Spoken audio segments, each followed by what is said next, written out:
So with your leave on the adjournment, I would want to record the condolences of this side of the house to the family of the late Archie Zuliani, who was the owner proprietor of what has become known as the Jackdaw property, before that the Royal St. Kitts Hotel.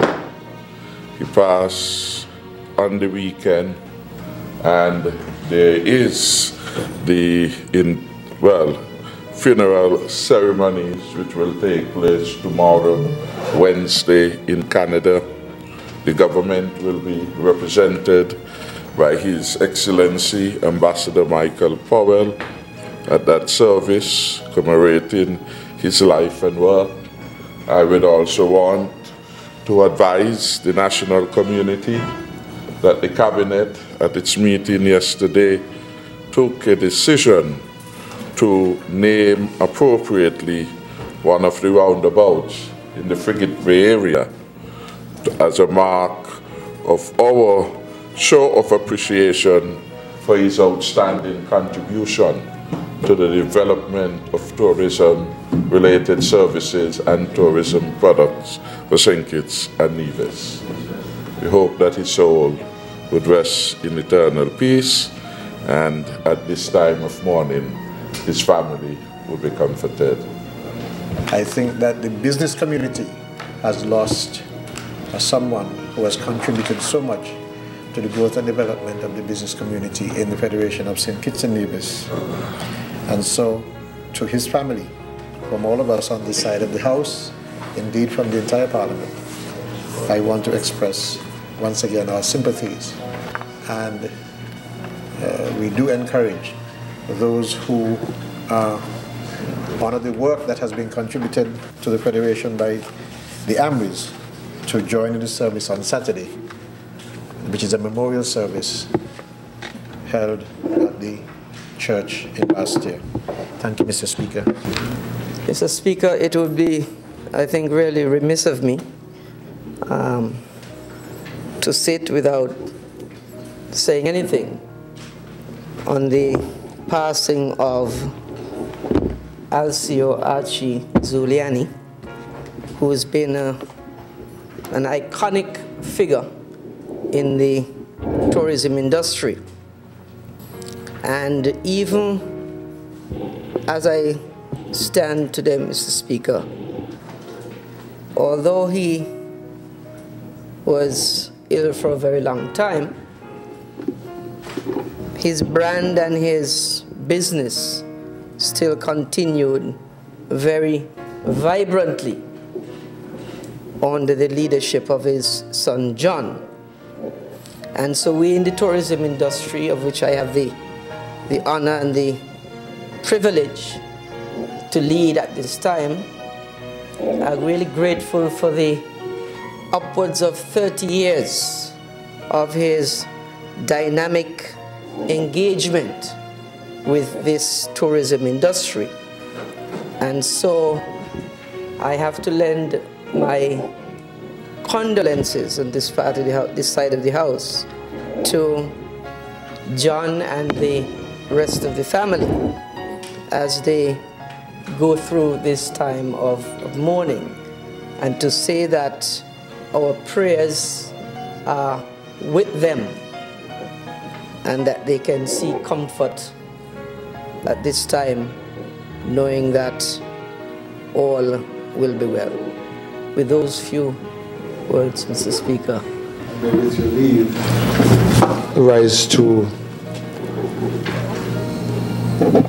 join the other members who have spoken in respect of the loss of Reggie Amory, who was a cousin of mine, and extend to his brother, especially, and the rest of his family, my deepest condolence on his demise.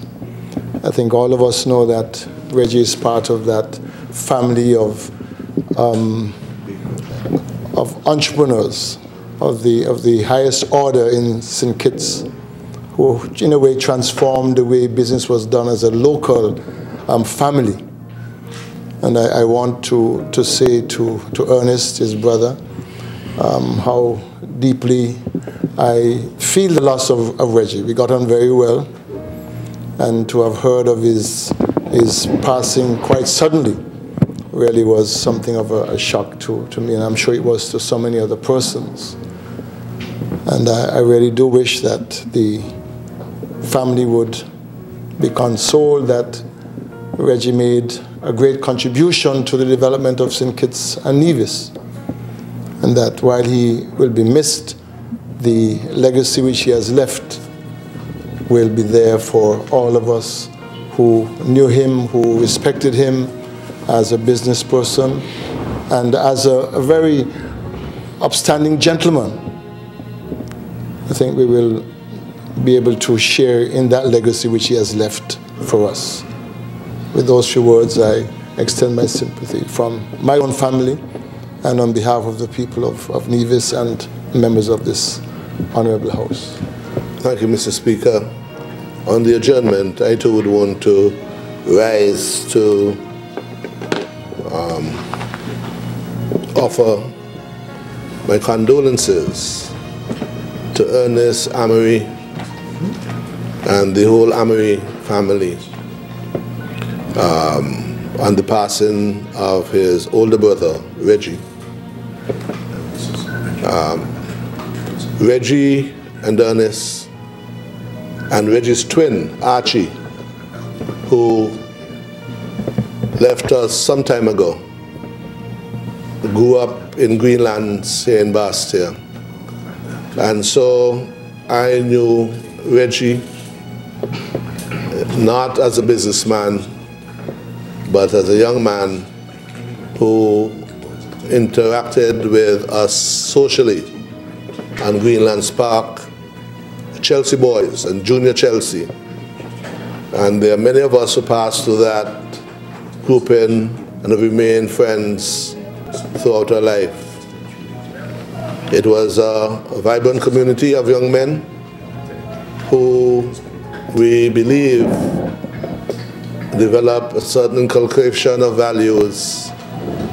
And Reggie would be the epitome of such values of decency.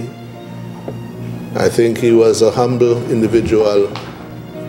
He, by all accounts, would have treated those who he came into contact with, his employees who worked for him and with him, and Ernest at the American Bakery here in Bastia.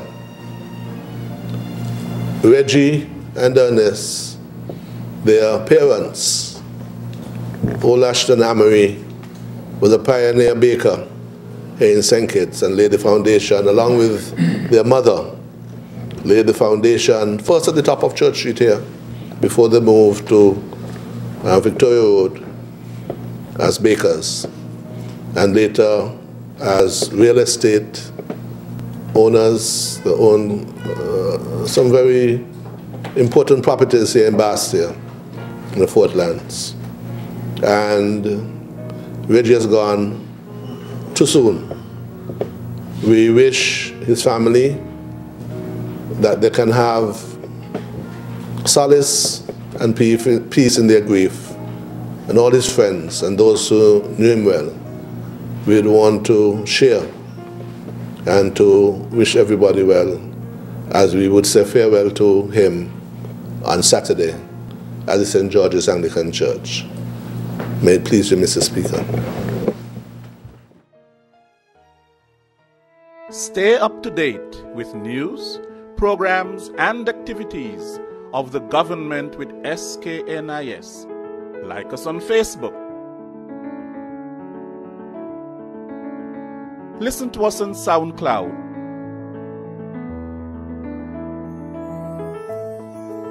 Follow us on Twitter. And watch our videos on YouTube. Connect with us today. SKNIS, St. Kitts and Nevis Information Service.